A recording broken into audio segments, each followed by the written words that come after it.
జిల్లాలు.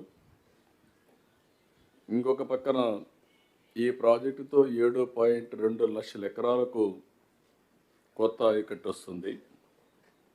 23.5 లక్షల ఎకరాలు ఆయకట్టు స్థిరీకరణ సాధ్యమవుతుంది. 28.5 లక్షల మందికి త్రాగునీటి సరఫరా వస్తుంది. ఇంకొక పక్క 23.44 టీఎంసీ ఆఫ్ వాటర్ పారిశ్రామిక అవసరాలకు ఉపయోగించే పరిస్థితి వస్తుంది. పోలవరం జల విద్యుత్ కూడా పూర్తయితే 960 మెగావాట్ల కరెంటు ఉత్పత్తి అవుతుంది. ఇది వేరియస్ ఇష్యూస్లో చాలా ముఖ్యం. సోలార్, విండ్, ఏదైతే ఈ ఐడల్ పవర్, ఈ మూడు కాంబినేషన్ రాబోయే రోజుల్లో నేను ఇప్పుడు కూడా మా వాళ్ళకు కూడా చెప్పాను, వీలైతే హైబ్రిడ్ మోడల్లో పంపుడ్ స్టోరేజ్ ఒకటి ఉంది. అంటే అది అక్కడనే పెట్టి మళ్ళీ పైకి తీసుకొచ్చి మళ్ళీ కింద తీసుకురావడం. ఇప్పుడు ఈ వాటర్ కిందికి వచ్చిన తర్వాత మళ్ళా పంప్ చేసి పవర్ జనరేట్ చేసే అవకాశం ఉందా, అది కూడా ఎగ్జామిన్ చేయమన్నాం. అది ఎగ్జామిన్ చేస్తే అదనంగా 960కి కంటిన్యూగా జనరేట్ చేసే అవకాశం వస్తుంది. ఏదో ఆఫ్ అండ్ ఆన్ కాకుండా అది కూడా ఎగ్జామిన్ చేస్తారు. అల్టిమేట్గా ఇలాంటి ప్రాజెక్టుకి 2019కి మీరు చూస్తే అప్పటికే ఈ ప్రాజెక్టులో అనేక మలుపులు వచ్చాయి. నేను 2014లో 7 మండలాలు ఆంధ్రప్రదేశ్ తీసుకురావడం, నేను ఇచ్చిన మాట నిలబెట్టుకోవడానికి పోలవరం జిల్లా చేశాం, రంపచోడవరం హెడ్ క్వార్టర్ పెట్టాం. బాధితులకు సహాయం చేయాలనే ఉద్దేశంతో న్యాయం చేస్తానని చెప్పాను. నాకు మారల్ రెస్పాన్సిబిలిటీ ఉంది. ఆ మారల్ రెస్పాన్సిబిలిటీ కాపాడుకోవడానికి, నిలబెట్టుకోవడానికి లిబరల్గా రీహాబిలిటేషన్ కానీ ఎక్కడ ఎవ్వరికి ఇబ్బంది లేకుండా చేయడం కోసం అనుక్షణం పనిచేస్తున్నాం. మీరు ఇంతకుముందు చాలా కంప్లైంట్స్ వచ్చాయి, ఇప్పుడు ఎక్కడా కంప్లైంట్స్ లేవు. నిజమైన అర్హులకి న్యాయం చేసే విధానంగా నేను ఎప్పుడూ ఒకటే చెప్పేవాడిని, ఒక ప్రాజెక్ట్ కడితే కొంతమంది నష్టపోతారు, కొంతమంది బాగుపడతారు.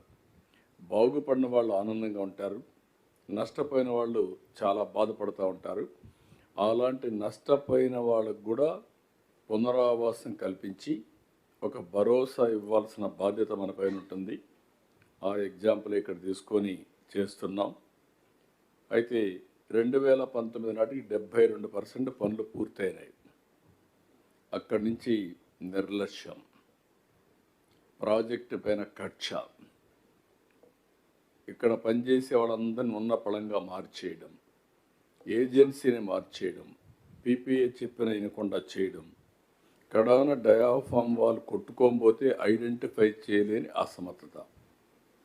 దాని ప్రభావం 440 కోట్లతో పూర్తి చేసిన డయాఫామ్ వాల్ పేర్లలుగా ఇంకొక డయాఫామ్ వాల్ వేసే పరిస్థితికి వచ్చాం.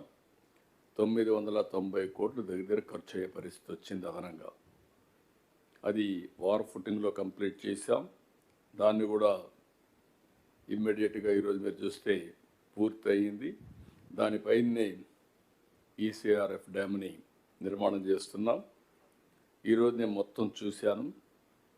ఇప్పటి వరకు మీరు చూస్తే నేను దగ్గర పోయిన గవర్నమెంట్లోనే 31 సార్లు 32 సార్లు వచ్చాను. ఇప్పుడు ఒక 4 సార్లు వచ్చాను, అంటే 37 సార్లు టోటల్గా. యాజ్ ఆన్ టుడే 37 టైమ్స్ ఇక్కడికి వచ్చాను. ఇంకొక పక్కన 136 సార్లు సమీక్ష చేశాను. ఇంకా కేంద్రంతో అనేక సార్లు పోయి వాళ్ళతో మాట్లాడి ఫండ్స్ రిలీజ్ చేయడమే కాకుండా I'm very happy. Polavaram authority PPA చాలా సమర్థవంతంగా పనిచేస్తున్నారు. ఇంటర్నేషనల్ ఎక్స్పర్ట్స్ బాగా పనిచేసి కోఆపరేట్ చేస్తున్నారు. సిడబ్ల్యూసి కూడా పూర్తిగా సహకరిస్తున్నారు. అందరూ కూడా ఒక టైం బౌండ్ ప్రోగ్రాం పెట్టుకుని ఆ టైంకి అయిపోయేట్టుగా సమీక్షలు చేయడం, గైడెన్స్ ఇవ్వడం, కరెక్ట్ చేయడం, ముందు తీసుకుని దోహదం చేస్తున్నారు. దీనివల్ల ప్రాజెక్ట్ ఫాస్ట్ ట్రాక్లో పెట్టాం, చాలా ఫాస్ట్గా పనులు అవుతున్నాయి. ఇప్పటి వరకు 89% పనులన్నీ ఆల్ ఆస్పెక్ట్స్లో పూర్తి అయినాయి. అంటే ఈ 2 సంవత్సరాలు మీరు చూస్తే 19, 24 2% పనులు పూర్తి చేస్తే ఈ 2 ఏళ్లలో 15% పూర్తి చేశాం. 7,100 కోట్ల రూపాయలు డిస్బర్స్మెంట్ అయింది. పనులైనాయి, డిస్బర్స్మెంట్ అయింది. డయాఫామ్ వాల్ సేఫ్గా పూర్తి చేసే పరిస్థితికి వచ్చాం. ఇంకొక పక్కన spillway, radial gates, coffer dam ఇవన్నీ పనులు కూడా పూర్తి చేసే పరిస్థితికి వచ్చాం. మన గేట్స్ కూడా మీరు చూస్తే 36 లక్షల క్యూసెక్స్ వరద నీటి డిశ్చార్జ్ తట్టుకునేలాగా స్పిల్వే రేడియల్ గేట్స్ ఏర్పాటు చేశాం. ఈరోజు 50 లక్షలకి పెట్టాం. ఇప్పుడు ఇవన్నీ చూసిన తర్వాత ఈరోజు నేను అన్ని పనులు చూశాను. ఎప్పుడో పూర్తయింది గ్యాప్ 3, గ్యాప్ 1 40% దగ్గర పూర్తి చేశాం. గ్యాప్ 3, గ్యాప్ 2 అరౌండ్ 30% పూర్తి చేశాం. అనుకున్న టైం ప్రకారం అన్నీ కూడా ముందుకు పోతున్నాయి. Civil works as for schedule, land acquisition ఇవన్నీ కూడా పూర్తి అవుతున్నాయి. ఇప్పుడు మీరు చూస్తే 94,152 ఎకరాల భూసేకరణ పూర్తి చేశాం. అక్టోబర్ 26కి 100% కంప్లీట్ చేస్తాం. R&R పీడిఎఫ్ షిఫ్టింగ్ కింద 17,500 కుటుంబాలని తరలించాం. ఇది కూడా మార్చికంతా లేకుంటే డిసెంబర్కి అనుకుంటున్నాం. మ్యాక్సిమం మార్చికి everything will be completed. R&R housing 17,118 పూర్తి చేశాం. ఇది కూడా మార్చికి 100% పూర్తి అవుతుంది. కుడి కాలువ ఎర్త్ వర్క్స్ 100% అయిపోయినాయి. ఎడమ కాలువ 99% అయినాయి. చిన్న చిన్న వర్క్లు ఉంటే దానికి కూడా టైం ఇచ్చాం. ఈ నెలలోనే ఇది ఆగస్టులో, ఆగస్టు 14వ తారీఖున అనకాపల్లిలో గోదావరి జలాల్ని స్వాగతం పలుకుతున్నాం. విశాఖపట్నం జిల్లాకు నీళ్లు ఇస్తాం. అది డేట్ కూడా ఫిక్స్ చేశాం. స్వాతంత్ర దిన వేడుకల కంటే ముందు 2026 ఆగస్టు 14వ తారీఖున నీళ్లు రిలీజ్ చేసే కార్యక్రమం పెట్టుకున్నాం. దీని ప్రకారం అధికార యంత్రాంగానికి ఆదేశాలు ఇచ్చాను. వాటర్ రిలీజ్ చేస్తే నేను అక్కడ పోయి స్వాగతం పలుకుతాను. జలహారతి అక్కడిస్తాం. జలహారతి అఖండ హారతి. గోదావరికి ఎప్పుడు నేను అఖండ హారతి ఇస్తున్నా. అదే మరి కృష్ణాకి ఎప్పటికప్పుడు పవిత్ర హారతి ఇస్తున్నాం. ఇంకొక పక్కన కాలువ పైన స్ట్రక్చర్స్, కుడి కాలువ పైన ఇంకొక 4-5% ఉన్నాయి. 95% పూర్తయినాయి. ఎడమ కాలువ పైన స్ట్రక్చర్స్ 83% పూర్తయినాయి. అది కూడా ఎస్టిమేట్స్ తయారు చేయమన్నాం. ఒక 250 crores ఉంటుంది. అది కూడా చేస్తే within 6 months will complete all structures. Left right irrigation tunnel 100% పూర్తయింది. మీరే చూసుంటారు. టన్నల్స్ చాలా బాగా వచ్చాయి. పనులన్నీ పూర్తయినాయి. ఇంకొక పక్క నేను ముందే చెప్పాను, ఈసీఆర్ఎఫ్ డ్యామ్ గ్యాప్ 1 48%, 2 30% పూర్తయినాయి. 3 కాంక్రీట్ డ్యామ్లన్నీ కూడా 100% పూర్తయినాయి. ఇంకొక పక్కన ఈ ప్రాజెక్ట్ డీటెయిల్స్ కూడా జాతీయ ప్రాజెక్టుగా అనౌన్స్ చేయకమునుపు ఖర్చు పెట్టింది 4,730 కోట్లు. అది మన వాటా ఆ 10%కి. ఫేజ్ 1 పనులకు గాను 30,436 కోట్లు కేంద్రం అంగీకరించింది. అడ్మినిస్ట్రేటివ్ శాంక్షన్ చేశారు. 2 ఏళ్లలో కేంద్ర ప్రభుత్వం ఇచ్చింది 8,323 కోట్లు ఇచ్చారు. 7,100 కోట్లు ఖర్చు పెట్టాం. ఇంకా కేంద్రం నుంచి 3,835 కోట్లు రావాలి. ఇది వస్తే ఇవన్నీ కూడా 22,058 నిర్వాసితుల కుటుంబాలకి 2 ఏళ్లలో 2,250 కోట్లు పరిహారం ఇవ్వాలి. నిర్వాసితుల ఇళ్ల నిర్మాణానికి 3,50,000 మందికి ఇంటి జాగాకు 2 లక్షల వరకు పెంచాం.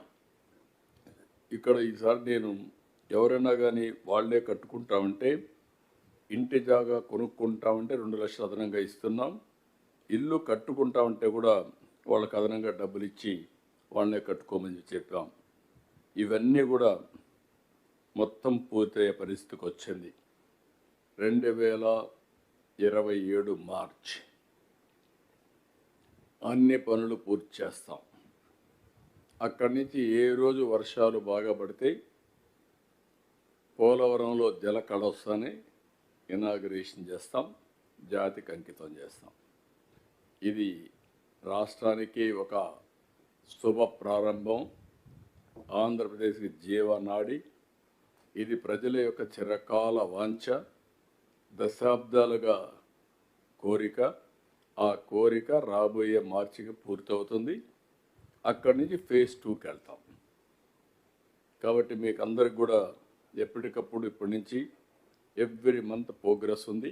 ఎప్పటికప్పుడు మీకు రిలీజ్ చేస్తాం. మళ్ళీ నేను ఎప్పటికప్పుడు చెప్తాం. మొన్నే మీరు చూశారు, హంద్రీ నీవా చివరి వరకు తీసుకెళ్ళాం. ఇప్పుడు మళ్ళీ ఈరోజు ఉత్తరాంధ్ర సుజల స్రవంతి అనకాపల్లి వరకు తీసుకెళ్ళి నెక్స్ట్ ఇయర్కు విశాఖపట్నానికి తీసుకెళ్తాం.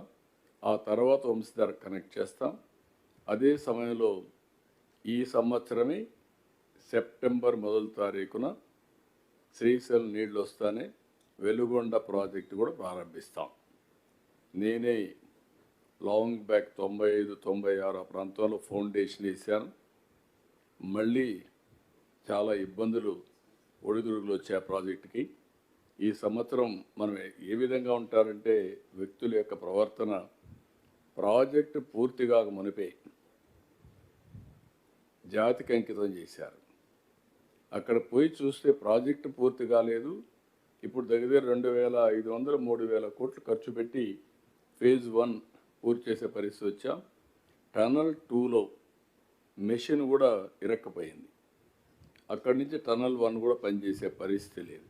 ఆ మెషిన్ కూడా తీయకుండా ప్రజలను మభ్యపెట్టి ఇనాగరేషన్ చేసే పరిస్థితికి వచ్చారు. అది కూడా అన్ని విధాల ప్రెషర్ పెట్టాం, కంప్లీట్ చేస్తున్నాం. తొందరలోనే సెప్టెంబర్ 1న జాతికి అంకితం చేస్తాం. ఇది ఇంకొక పక్కన 36 ప్రాజెక్టులు. 36 ప్రాజెక్టులు కూడా ఒక టైం బౌండ్ ప్రోగ్రాం పెట్టుకొని అన్ని జిల్లాల్లో 3 ఇయర్స్లో డేట్ వైజ్ ఓపెనింగ్ డేట్ ఇచ్చాను. అవన్నీ తయారు చేస్తున్నాం. ఫండ్స్ టైప్ చేస్తాం, పూర్తి చేసే బాధ్యత తీసుకుంటాం. ఇప్పటి నుంచి ఇంకొక పక్కన లిఫ్ట్ ఇరిగేషన్ ప్రాజెక్ట్స్, అవి కూడా మొత్తం ఆటకెక్కిచ్చారు. ఐడిసి మొత్తం ఇరిగేషన్ ప్రాజెక్ట్స్ అన్నీ దాన్ని కూడా గందరగోళం చేశారు. ఈరోజు మొత్తం ఇరిగేషన్ ప్రాజెక్ట్స్ అన్నిటికి కూడా ప్రభుత్వం మళ్ళా రెక్టిఫై చేసి అవసరమైతే అవుట్సోర్సింగ్ ఏజెన్సీని పెట్టి ప్రాపర్గా నీళ్లు సరఫరా చేస్తే దగ్గర 10 లక్షల ఎకరాలకు నీళ్ళు ఇచ్చే అవకాశం ఉంది. అలాంటిది ఏ కొద్దో పనిచేసి మిగిలినట్టు ఏవి పని చేయకుండా మొరాయించే పరిస్థితికి వచ్చాయి. అవి కూడా స్ట్రీమ్లైన్ చేస్తున్నాం. మామూలుగా రైతులు ఏ విధంగా అయితే వాటర్ సెస్ కడతారో అదేవిధంగా కడితే మిగిలింది ప్రభుత్వం ఇచ్చి సుజావుగా అందరికీ నీళ్ళు ఇచ్చే బాధ్యత తీసుకుంటాం. రైతులందరూ ఒకటే, అందరికీ యూనిఫామ్ పాలసీ ఉంటుంది. ఇది బ్రీఫ్గా మీకు చెప్పడానికి పిలిచాను. ఈరోజు చాలా సంతోషం, నాకు ఒక ఆనందం. ఎందుకంటే ప్రాజెక్టు దారిలో పడింది, కనుచూపు మేరల్లో కనపడుస్తోంది, పూర్తి అవుతుందని. దీనికంటే ఒకప్పుడు ఈ ప్రాజెక్టు డీరైల్ అయితే డయాఫామ్ వాల్ దెబ్బతింటే నేను చాలా మదనపడ్డాను. ఒక మాటలో చెప్పాలంటే చాలా కొన్ని రోజులు నిద్ర రాని రోజులు. ఇంత కష్టపడ్డాం, ఇంత దీన్ని చేసాం, ఇది ఆంధ్రప్రదేశ్కి జీవనాడి ఏంటి మరిగా అయిపోయిందని మళ్ళీ భగవంతుడు ఆశీర్వదించాడు, ట్రాక్లో పెట్టాడు. కేంద్రం కూడా పూర్తిగా సహకరించింది. వారికి కూడా మనస్ఫూర్తిగా ధన్యవాదాలు, కృతజ్ఞతలు. దీన్ని ఇప్పుడు స్ట్రీమ్లైన్ చేసి ముందుకు పోతున్నాం. అదే సమయంలో ఈరోజు ఇక్కడనే కూర్చొని జలధార కూడా రివ్యూ చేశాం. ఎక్కడ నీళ్లు ఉన్నాయో అక్కడనే కూర్చొని రాష్ట్రం అంతా కూడా నీటి సమస్య పరిష్కారానికి నాంది పలకాలని ఇక్కడి నుంచే మాట్లాడాం. జిల్లాకు 2 కోట్ల రూపాయలు అదనంగా డబ్బులు ఇస్తున్నాం. ఇప్పటికే 3,300 కోట్ల రూపాయలకు పనులు శ్రీకారం చుట్టారు. చాలా బాగా చేశారు. ఆల్ వాటర్ బాడీస్ అనుసంధానం చేసే కార్యక్రమానికి శ్రీకారం చుట్టారు. ప్రజలు కూడా బాగా భాగస్వాములు అయ్యారు. కొన్ని దగ్గర ట్రాక్టర్లు పెట్టారు, ప్రొక్లైన్లు పెట్టారు, ప్రజలు వచ్చారు, సిఎస్ఆర్లో డబ్బులు ఖర్చు పెట్టారు, కాంట్రిబ్యూషన్స్ ఇచ్చారు. చాలా బాగా పనిచేస్తున్నారు. అందరికీ విజ్ఞప్తి చేస్తున్నా, మనందరి బాధ్యత.